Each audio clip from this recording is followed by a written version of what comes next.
Hello, and welcome back to the Baby Sleep Connection podcast. I'm your host, Heather Boyd. Today, I want to talk to you about something that I am seeing more often than ever in my practice. Parents, especially mothers, are facing what I call a sleep emergency. Now, I didn't make up that term. I first heard it from Lindsay Hookway, who runs the Holistic Sleep Coaching Program out of the UK. I'm going to be going through in this episode what is a sleep emergency, how to recognize when you're in one, what to do about it, and how to figure out whether it calls for sleep coaching and sleep support, an urgent plan for uninterrupted sleep, or medical support. So let's dive in. What is a sleep emergency? Now, there's no official definition, so here's what I mean by it. A sleep emergency happens when you have prolonged interruption in sleep without restorative stretches. This is not just a bad night or two, but it's enough that you feel raw, exhausted, and like the way things are going is unsustainable. Now, of course, the words that I'm using, raw, exhausted, unsustainable, these can describe new parenthood in general. So how do you know if this is simply the normal exhaustion of caring for an infant or if it's something more urgent? I see three main scenarios when I see this emerging. The first is that a parent has interrupted sleep, so fragmented sleep, but it's manageable with coaching. It may be that your baby is waking up often and you're feeling depleted. You may start wondering if sleep training is worthwhile, even if it doesn't fit with your parenting philosophy. And in these cases, sleep coaching or education or support around sleep development can help. It may be about tweaking routines and rhythms. It may be about understanding your baby's temperament or sensory needs. And it may involve a lot of understanding what sleep development actually looks like so you can parse out what is a challenge that is fixable and what is a challenge that we adapt to in other ways. Sometimes it's about changing the routines, moving small barriers that are getting in the way of better sleep, or simply validating that what you're experiencing is normal. Now, that doesn't make the challenge of interrupted sleep go away, but it can be enough to change the perspective to give you a broader sense of the bigger picture of sleep development and to find practical ways to make supporting your baby to sleep more manageable and to make sure that you are doing what you can on the back end, getting enough sleep, going to bed early, delegating tasks to get through.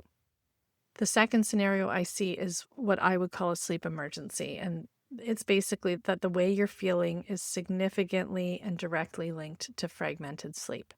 You're so depleted that if you could just get one solid stretch of sleep, you would feel significantly better. And when I say one solid stretch, I'm not talking about the whole night. I'm just talking about an uninterrupted 4 to 5 hours in a row. And so I know many of you can recognize that you are not getting that. And when you do get it, if there are circumstances where your baby sleeps through, maybe they're under the weather and sleeping a longer stretch while they're unwell, maybe they're going through a growth spurt and are just extra tired, and you think, oh my goodness, like 4 to 5 hours makes me feel like I could rock the world. When you are in a sleep emergency, you might have thoughts of, I can't do this, like we have to sleep train, or this is not what I signed up for. I don't know what else to do because I'm grumpy, I'm not who I want to be, I'm not getting the help I need, and this is never going to get better. Often, just like with interrupted sleep that's manageable with sleep coaching, your thoughts may turn to sleep training. And you may be really at that point where you're saying, this is like the only thing I can do is sleep train so that I can get the sleep that I need to be the parent that I want to be. And this is a sleep emergency because if you get that long stretch of sleep uninterrupted even once, then it's enough to steady yourself and realize that you have more clarity, you have a greater ability to make decisions and to make changes to what else is happening around your baby's sleep to make it better.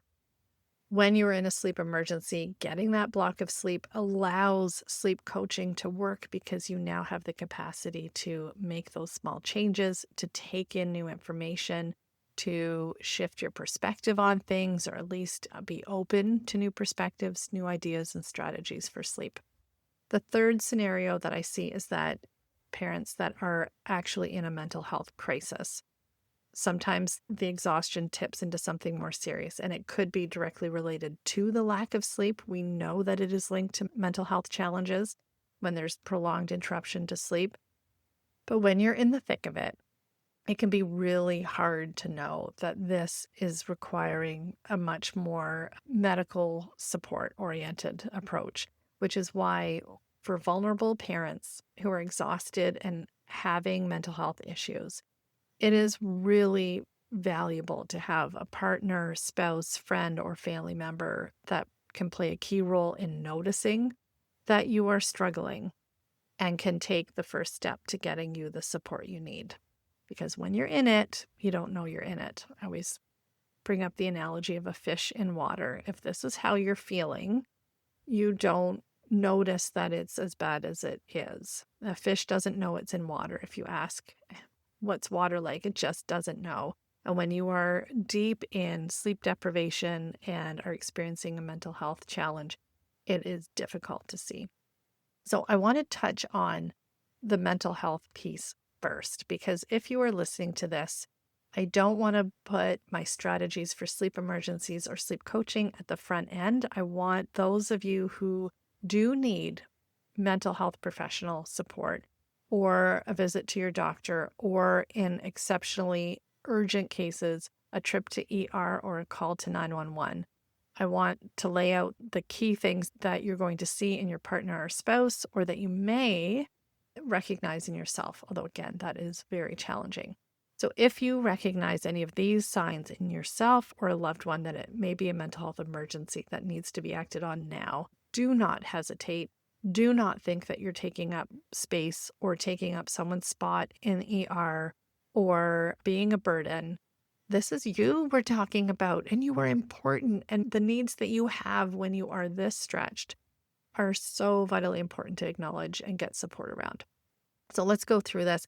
This is not a comprehensive list, so there is only so much we can delve in properly in a podcast. Do not talk yourself out of getting support if you don't tick all these boxes, or if you only tick one. Episode 56 of the Baby Sleep Connection podcast is a wonderful episode with Layla of the Learning to Mom podcast. In that episode, she goes through her personal experience with prenatal depression.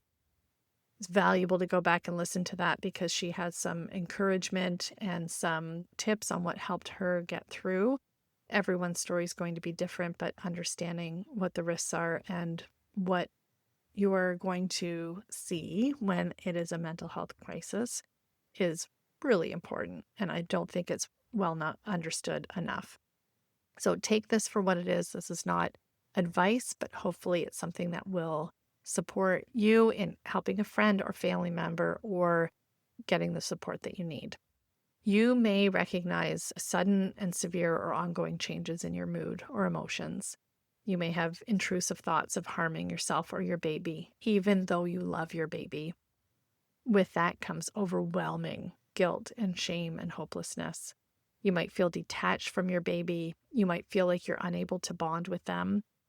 You may have an inability to rest or relax or sleep. So even when the baby is sleeping, you're not able to sleep. You may begin to believe that your baby would be better off without you. You may have hallucinations or delusions, seeing, hearing, or believing things that others don't. These are significant and very important signs to act on. These are red flags, and if it resonates with you, call 911 if it's urgent, especially with psychosis. If in doubt, contact your doctor, your midwife, or mental health professional immediately. This is a point where so many parents talk themselves out of getting support because they think, well, maybe it's not that bad, or maybe someone else has it worse. Raise the alarm. Reach out, get the support that you need. In Canada, you can also reach out to your local crisis line. COAST is the Crisis Outreach and Support Team. You can find them online. Just make the call. For those of you who have therapists, if you have not connected with them lately, they may not be able to see you soon enough, and particularly if this is an emergency, a mental health emergency. Do not stop at go. Do not collect the $200, just go straight to the hospital. I feel all of that is so important to say, and yet I still don't know that I've said enough. So again, I will reiterate, this is not going to be a comprehensive list. Do not talk yourself out of getting support. Now that I have said that, let's talk about a step down from that when we're talking about a sleep emergency. And this is, again, where uninterrupted sleep is going to make the sun shine brighter, the world feel kinder, you feel more able to show up as yourself. So if you're not meeting that crisis criteria, and again, that's a short list, not a definitive screening tool, and you're running on empty, then let's focus on the sleep emergency itself. The core problem with the sleep emergency is it's chronic and ongoing. Now, I do want to emphasize that all of us have an ideal amount of sleep for ourselves. Some of us need more than others. And so the degree of uninterrupted or interrupted sleep that you have, don't compare it to anyone else. If you are I need 10 hours a night or I don't feel my best kind of person, your sleep emergency is going to happen at a different threshold than someone that can manage with 6 hours and be doing beautifully. If it leaves you finding it difficult to make decisions on how to make sleep better, like you're just like, I don't even know where to start with that core solution of getting a single 4 to 5 hour stretch of uninterrupted sleep. And that's 4 to 5 hours, just in case the microphone is a little fuzzy today. That's not 45-hour stretch. Although, gosh, when I was at my tiredest as a parent of young babies, 45 hours would have sounded really great.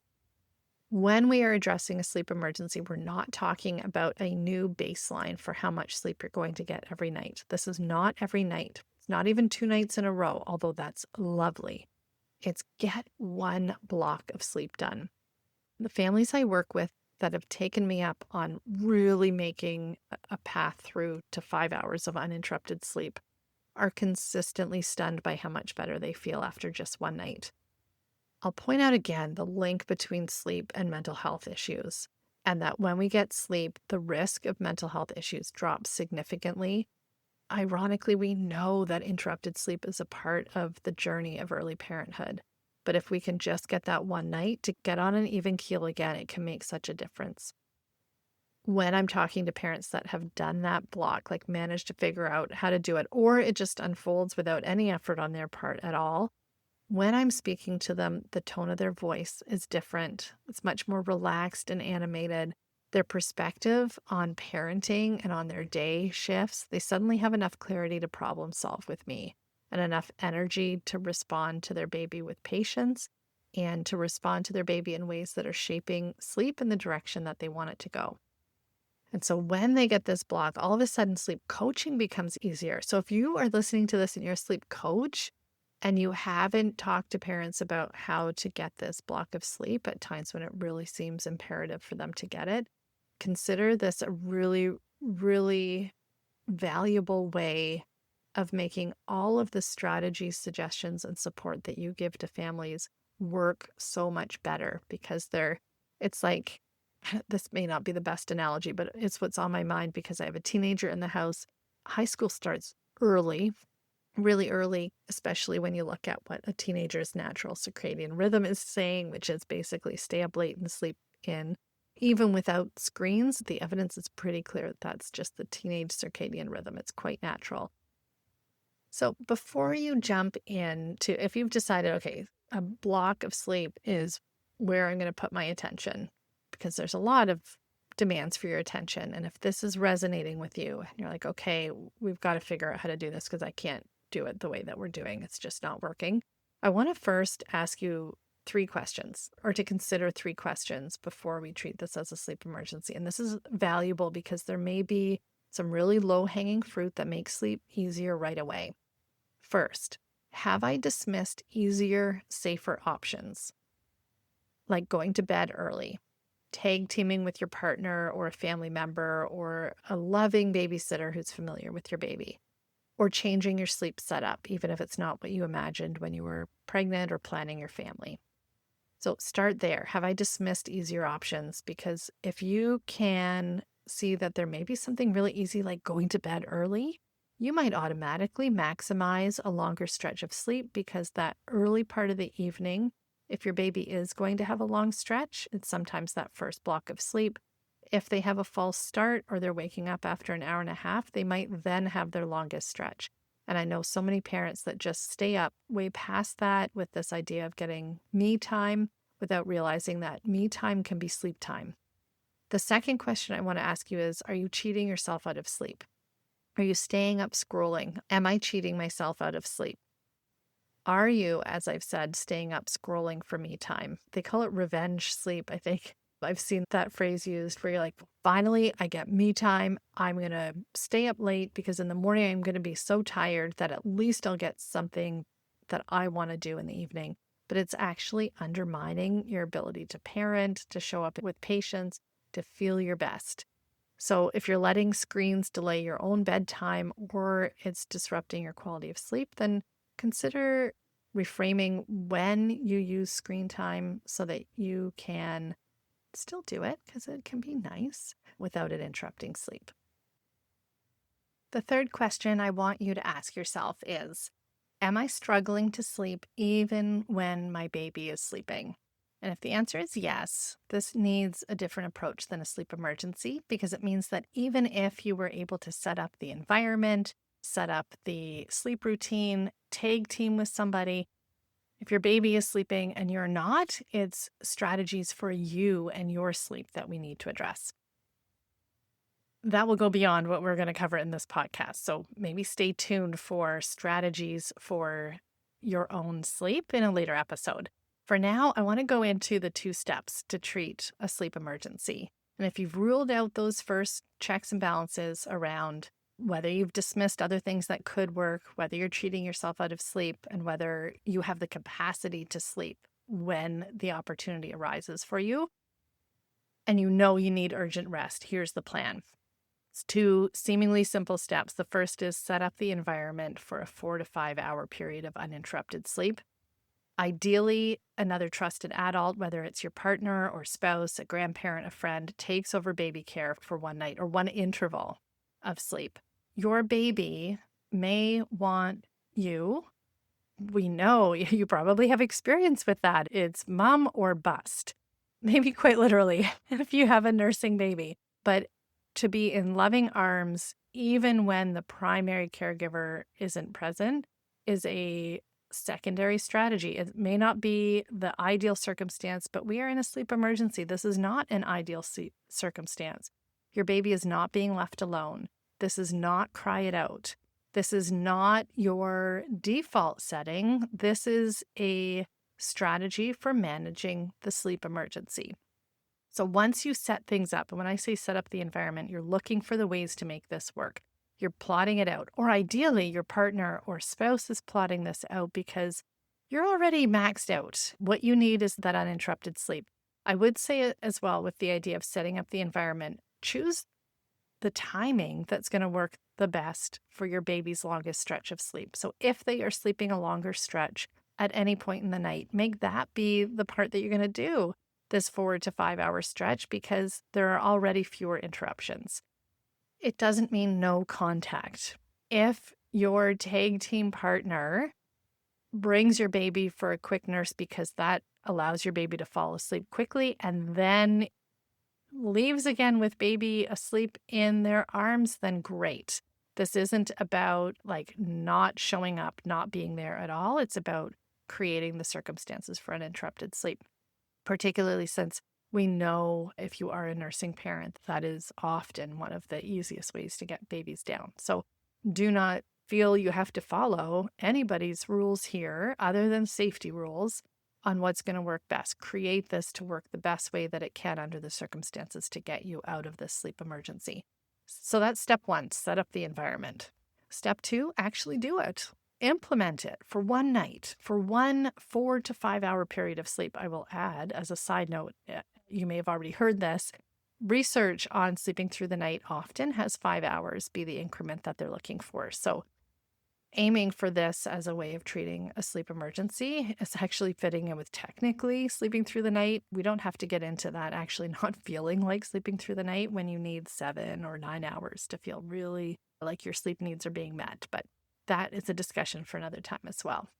So how do you do this for one night? Well, first, prioritize your own bedtime routine. Let's get in the groove of sleep. Wash your face, brush your teeth, get into pajamas, prepare your sleep space.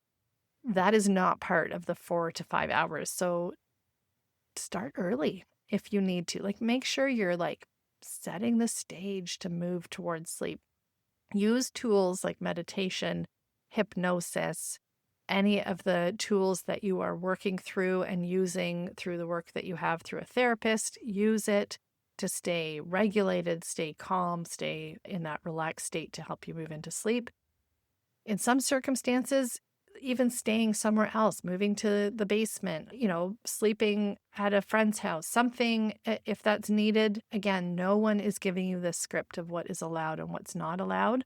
You need to sort that out with the people that are co-parenting with you, that are creating this ability to have an uninterrupted stretch.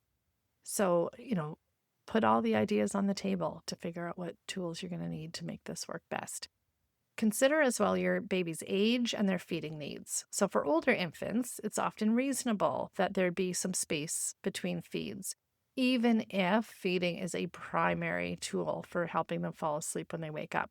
For younger ones, you're going to need to plan on, is this too early in the nursing experience to have this not be available?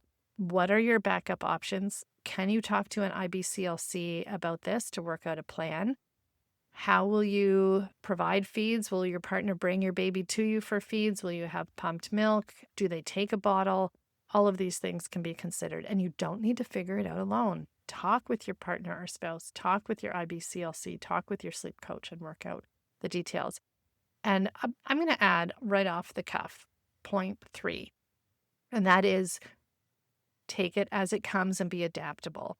So you may have set up the sleep environment. You may have started to implement it with all these great ideas about what's going to work. And then it's clear that your plan is not a good fit with the circumstances.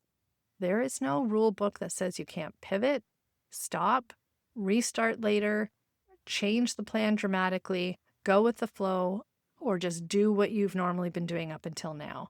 This is not about creating a permanent sleep plan. So what you are doing for this sleep emergency is just for tonight. It is about stabilizing your own sleep so that you can make thoughtful choices about what comes next.